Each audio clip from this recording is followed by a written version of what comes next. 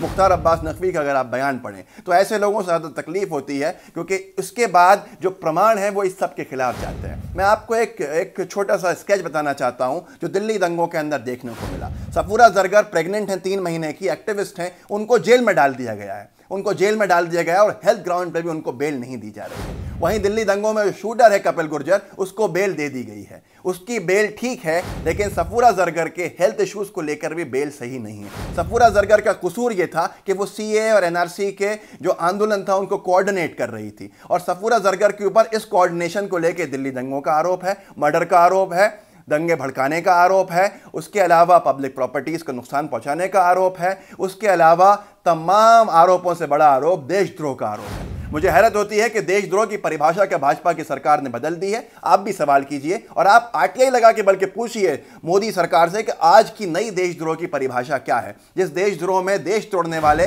कपिल मिश्रा जैसे तुच्छ कैटेगरी के नेता जो अपनी विधानसभा नहीं जीत पाए, उनके भाषण के बाद दंगा भड़का, आज तक कार्रवाई नहीं होती है। परवेश शर्मा के ऊपर आज तक कार्रवाई नहीं होती है, अनुराग सिंह ठाकुर पर आज तक कार्रवाई नहीं होती है, पर हम सब खामोश हैं क्योंकि हम सवाल करने का शायद अधिकार खो चुके हैं। हिंदी नामों वालों पर कार्रवाई नहीं है, उर्दू नाम वालों पर कार्रवाई है, और फिर भी हम ये ना कहें कि इस्लामोफोबिया नहीं है। हैरत होती है कि मीरान हैदर जेल के अंदर हैं, कपिल मिश्रा जेल से बाहर हैं। हैरत होती है शर्जील इमाम जेल के अंदर हैं, पर परवेश शर्मा जैसे लोग आज जेल से बाहर हैं। दिल्ली कोर्ट के अंदर एक क्लिप चलाते हैं जज साहब FIR कराने के लिए, कि पुलिस वालों से सवाल पूछने के लिए, कपिल मिश्रा के भाषण के वीडियो क्लिप चलाई जाती है कि इसके बाद भी आपको लगता है, वो सवाल करते हैं जज साहब कि एफआईआर नहीं होनी चाहिए, कार्रवाई नहीं होनी चाहिए। कार्रवाई छोड़िए, एक दिन का मोहलत देते हैं, उस एक दिन की मोहलत के अंदर जज साहब के ऊपर कार्रवाई हो जाती है, उनका ट्रांसफर हो जाता है और नए जज साहब आके बहुत लंबा टाइम के लिए पेशी आगे बढ़ा देते हैं कि यह अभी इंपॉर्टेंस का मसला नहीं है, इसको और आगे जाके सुना जा सकता है, दूसरे महत्वपूर्ण चीजें हैं। उसके बाद भी आपको लगता है कि हम ये ना कहें कि इस्लामोफोबिया नहीं है। आज अंतर्राष्ट्रीय देश के जो संगठन है वो हमारे ऊपर कार्रवाई की बात कर रहे हैं, जो यूनाइटेड स्टेट्स में हुआ। वहीं पर एमनेस्टी इंटरनेशनल है, जो ह्यूमन राइट्स के ऊपर का वॉचडॉग है, पूरी दुनिया को लेकर संगठन है, जिसके हर देश के ऊपर नजर रहती है, हर देश में उसके शाखा हैं, एक तरह से कह सकते हैं। एमनेस्टी इंटरनेशनल यूके के अंदर है, जिसका फाउंडर एक पीटर करके है। पीटर करके नाम बताना इसलिए जरूरी है क्योंकि हो सकता है कि अनबख्त इसको भी मुस्लिम और इस्लाम से जोड़ दें। उनका कहना है एमनेस्टी इंटरनेशनल का कि तुरंत सफूरा जरगर को ह्यूमन राइट्स के नाते रिहा करना चाहिए। एक प्रेग्नेंट लेडी को आप जेल के अंदर नहीं रख सकते हैं। यह अंतर्राष्ट्रीय स्तर पर आवाजें उठ रही हैं, पर हमारी सरकार खामोश है, हमारे कोर्ट्स को नहीं दिख रहा। तो फिर भी हम इस्लामोफोबिया का जिक्र नहीं करें तो हैरत होती है कि आप क्या जिक्र करेंगे, क्या नहीं करेंगे, ये आप निर्णय करेंगे कि दुनिया क्या जिक्र करे, दुनिया किस पर चर्चा करे। मुझे अफसोस होता है, आप अपनी आंखें खोलिए। इसके साथ साथ कपिल मिश्रा जैसे तुच्छ कैटेगरी के लोगों ने सफूरा जरगर के कैरेक्टर असोसिनेशन के रास्ते खोले ताकि उसके साथ जो सिंपैथी बन रही है वो सिंपैथी नहीं बने। और कपिल मिश्रा ने एक बहुत ही नीचा और गिरा हुआ ट्वीट करके कहा कि उसके प्रेगनेंसी से मेरे भाषण का कोई संबंध नहीं है। डबल मीनिंग एक ट्वीट किया जो गिरने की इंतहा है, और गोदी मीडिया ने भी उसको दिखाया ये गिरने की और आगे की इंतहा है। इसके बाद से आईटी सेल एक्टिव हो गया। जिस तरह की गंद फैलाई, जिस तरह का कैरेक्टर एसोसिनेशन किया सफूरा जरगर का, कि जब आप गूगल में सफूरा लिखेंगे तो सर्च में सबसे ज्यादा सर्च किए हुए जो ऑप्शंस आते हैं उसमें सफूरा जरगर हस्बैंड भी आएगा, क्योंकि लोगों के दिमाग में यह बता दिया गया है कि सफूरा जरगर अनमैरिड है। भारतीय जनता पार्टी की अनेकों वेबसाइट्स हैं जो फेक न्यूज फैक्ट्रीज हैं, जो उनके नेताओं की हैं।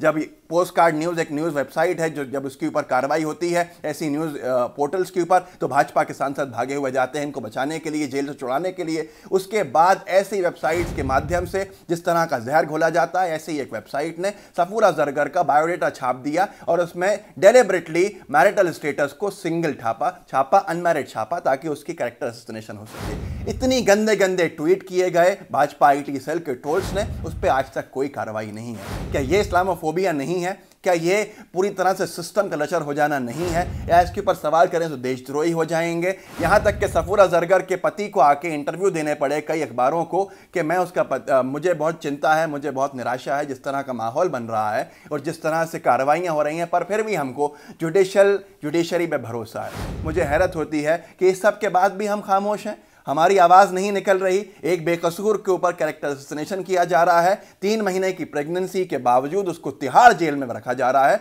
कोरोना के चलते। कौन जिम्मेदार होगा अगर कल को उसकी मौत होती है? तो आप सवाल नहीं करेंगे, क्योंकि आपके सवाल से शायद आप कम्युनल हो जाएंगे। ये 20% लोग जो देश को तोड़ रहे हैं, इनसे बचिए, इनसे सवाल कीजिए। मोदी सरकार से सवाल कीजिए कि अपने पास कोई उपलब्धि नहीं है गिनाने को, तो इस तरह से लोगों को बांट कर राज करेंगे ताकि कोई इन पे कोरोना का आरोप नहीं लगा सके, कोई इनसे सवाल नहीं पूछ सके, कोई इनकी नाकामियों पे सवाल नहीं कर सके। क्या यही एक लोकतंत्र है? क्या हम एक जिंदा लोकतंत्र में हैं या लोकतंत्र मर चुका है? हम डिमांड करते हैं कि सफूरा जरगर को हेल्थ इश्यूज के चलते रिबेल पे रिहा किया जाए, क्योंकि ये इस्लामोफोबिया ही है कि कपिल मिश्रा पे कार्रवाई नहीं है, सफूरा जरगर जेल में है। 2 लोगों को ऊपर गोली चलाने का आरोप है जिनके फोटोज आए, कपिल गुज्जर को बेल दे दी गई है, वहीं शाहरुख जेल के अंदर है। ये भेदभाव नहीं है तो क्या है? आपको शायद थोड़े से वोट मिल सकते हैं भारतीय जनता पार्टी के नेताओं, पर जिस तरह से भारत टूट रहा है उसके जिम्मेदार भी आप हैं, और आप लोग भी हैं जो देख रहे हैं, क्योंकि आप आवाज नहीं निकाल रहे हैं। हम भी हैं जो देख रहे हैं, हम आवाज नहीं उठा रहे हैं। आवाज उठाइए, लोकतंत्र को जिंदा रखिए। जय हिंद, जय भारत। लाइव टीवी, सच सबसे आगे।